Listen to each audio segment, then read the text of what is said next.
ओम शांति। आज हम 2 जुलाई 2023 बाबा की मुरली रिवाइज़ करेंगे। आज अव्यक्त मुरली है, रिवाइज डेट है 26/1/1995।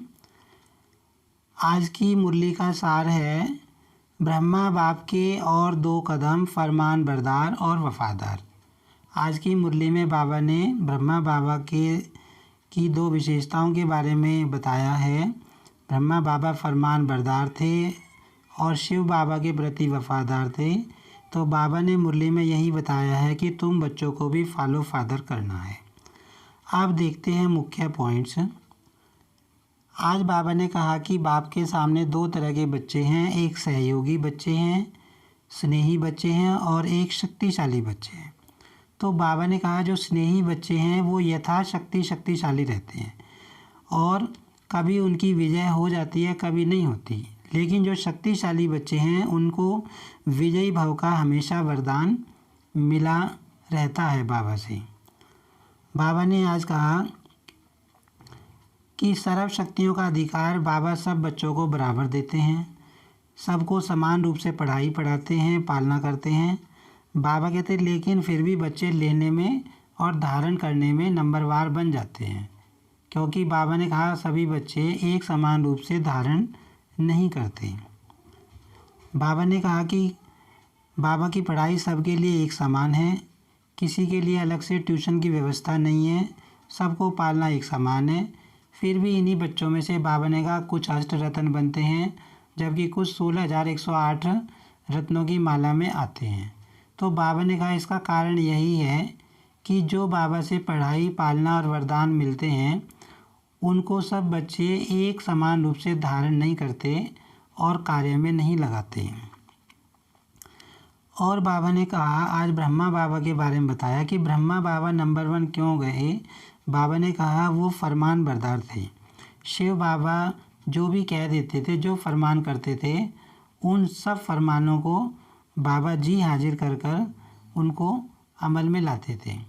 बाबा ने कहा कि ब्रह्मा बाबा ने लास्ट दिन तक अपने रहते शिव बाबा के फरमानों को अमल में लाया और जो सर्व खजाने बाप से मिले हैं वो स्वयं प्रति और औरों के प्रति प्रयोग किए। और बाबा ने कहा कि तुम बच्चे कहते हो कि हमारा बाप से स्नेह है, तो बाबा ने कहा स्नेह की निशानी होती है फॉलो करना। तो तुम्हें भी ब्रह्मा बाप को फॉलो करना है और सर्व खजाने स्वयं प्रति और औरों प्रति प्रयोग करने हैं।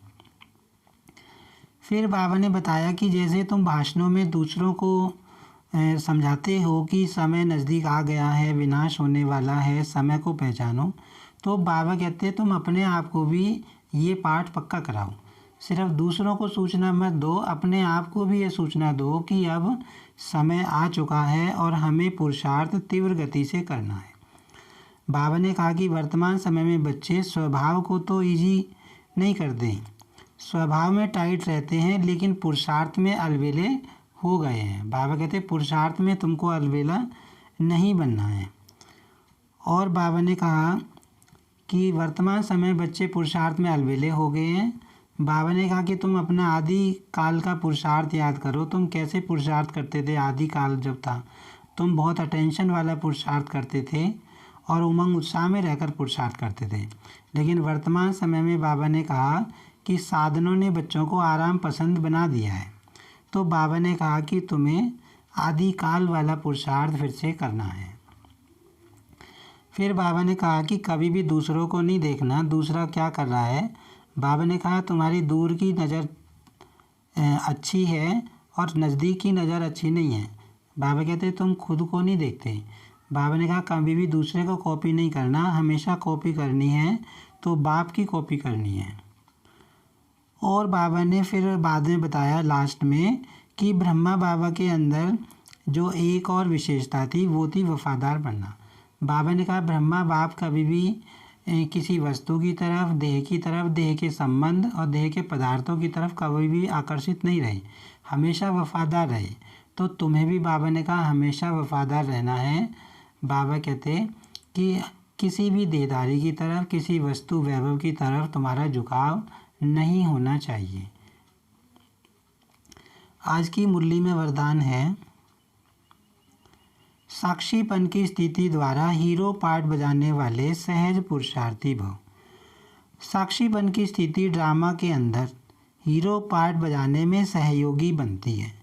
अगर साक्षीपन नहीं तो हीरो पार्ट बजा नहीं सकते। बाबा कहते हैं जो साक्षीपन का पार्ट बजाएगा वो हीरो पार्ट बजाएगा। साक्षीपन अर्थात देह से न्यारे। आत्मा मालिकपन की स्टेज पर स्थित रहे, देह से भी साक्षी मालिक। इस देह से कर्म कराने वाली ऐसी साक्षी स्थिति ही सहज पुरुषार्थ का अनुभव कराती है। बाबा कहते हैं तुम्हें साक्षी होकर अपने आप को देखना है, अपने कर्मों को देखना है, मालिक होकर कर्म कराना है कर्म इंद्रियों से, और दूसरों का पार्ट भी साक्षी होकर देखना है। तो बाबा कहते हैं फिर तुम लास्ट में विजयी बन जाओगे और तुम्हारा पुरुषार्थ सहज हो जाएगा, क्योंकि इस स्थिति में किसी भी प्रकार का विघ्न या मुश्किलात नहीं आ सकती। यह है मूल अभ्यास। इसी अभ्यास से लास्ट में विजयी बनेंगे। आज की मुरली में स्लोगन है, फरिश्ता बनना है तो अपने सर्व रिश्ते एक प्रभु के साथ जोड़ लो। आज की मुरली से हम स्वमान लेंगे, मैं आत्मा सहज पुरुषार्थी हूँ। ओम शांति।